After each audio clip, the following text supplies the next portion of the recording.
I have to pray and meditate as soon as I wake up. I limit the time between waking up and praying and meditating in the same way that I used to limit the amount of time between waking up and drinking and taking drugs. The minimum amount of time possible should pass before I take drink and drugs. Because if I don't pray and meditate, there's a real risk that all of my interactions go wrong.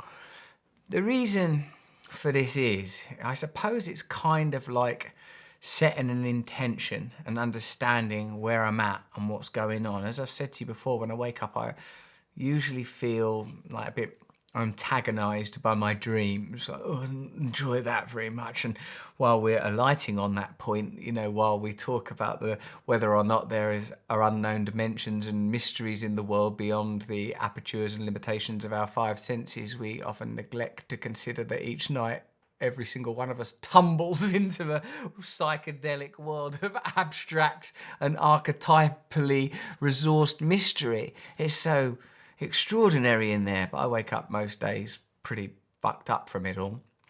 So I pray and meditate, even normally before I've spoken to anybody else, my wife or my children.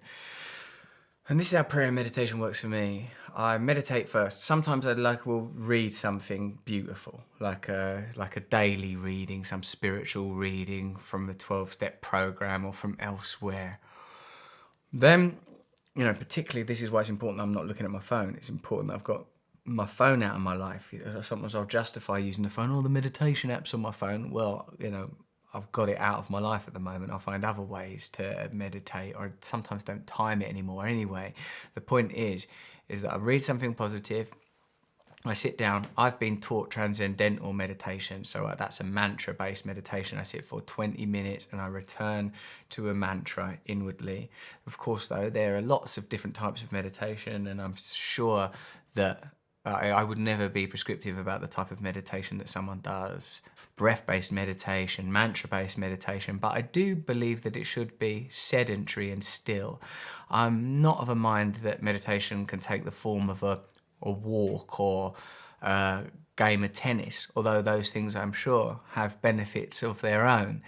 Meditation, I believe, is about stillness and going within, accessing your inner life, listening, hearing, allowing yourself to feel your body and inhabit your body. Meditation is something that obviously could be its own course, and who knows, one day perhaps it shall be.